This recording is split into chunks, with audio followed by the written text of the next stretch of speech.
1781, Ram Navami, the day India celebrates Lord Rama's birth. In a tiny village called Chapaya, a baby boy is born. His parents name him Ghanshyam. Nobody has any idea what's coming. Age 7. Ghanshyam recites entire scriptures from memory. Bandits show up to test him. They walk away stunned. This kid is different. Then, disaster. Both parents gone within months of each other. 11 years old, alone. No home, no family, no plan. So Ghanshyam does something no child should have to do. New name? Neelkant. One staff, one deerskin mat, bare feet. He walks out, determined to find God himself. 7 years. Thousands of miles. Jungles crawling with predators. Deserts with zero water. Storms, starvation. Nowhere safe to sleep. Still just a kid. One forest. He sits to meditate and doesn't move for months. Termites build a mound around his body. Villagers dig him out. A child. Still alive? Then the Himalayas. Cold that kills grown men in minutes.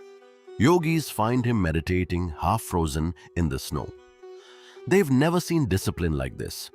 Puri in the east, Rameswaram in the south, Dwarka in the west. He debates scholars at every stop, asking one question over and over. Where is God really? Word spreads about this extraordinary wandering boy. A senior monk, Manuscript Swami, goes looking for him. Finds him in a village called Lodge. 7 years after leaving home, the road finally ends. Muktanand brings him straight to his own teacher, Ramanand Swami, one of the most respected spiritual leaders in the region. One look and Ramanand Swami knows exactly what he's looking at. Ramanand Swami initiates him as a monk. A new name, Sahajanand Swami, one whose joy needs nothing outside himself. The Barefoot Orphan finally has a home. 1 year later, a shock. Ramanand Swami names Sahajanand, barely 20, as leader of the entire community. Then he's gone, and Sahajanand is on his own. Not everyone's happy. A 20-year-old leading monks who've spent decades in devotion? Sahajanand doesn't argue back. He just starts leading. So he sets rules stricter than anyone else follows. Strict celibacy, men and women seated apart. No monk even glancing at a woman's picture. He lives every rule himself. Doubt turns into devotion. Next, he takes on centuries-old horrors. Sati, the burning of widows, animal sacrifice. His message is blunt. Compassion is not optional. A brutal famine hits Gujarat. Sahajanand organizes massive relief, feeding thousands, digging wells, sheltering the desperate. To the people he saves, he's no longer just a monk.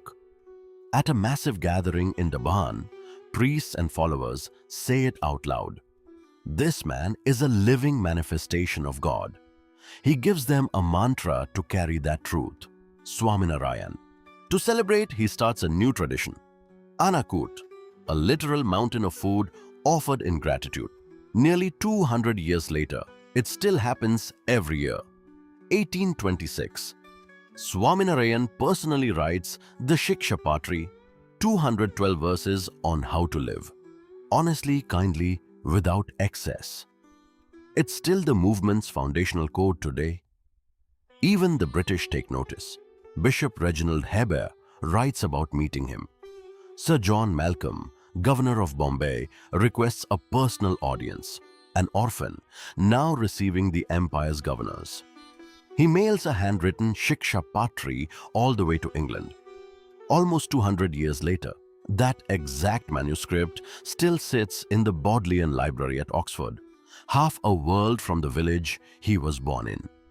Before he dies, he secures the future, appoints his nephews Ayodhya Prasad and Raghuvirji as acharyas over 2 dioceses, so the movement keeps growing without him.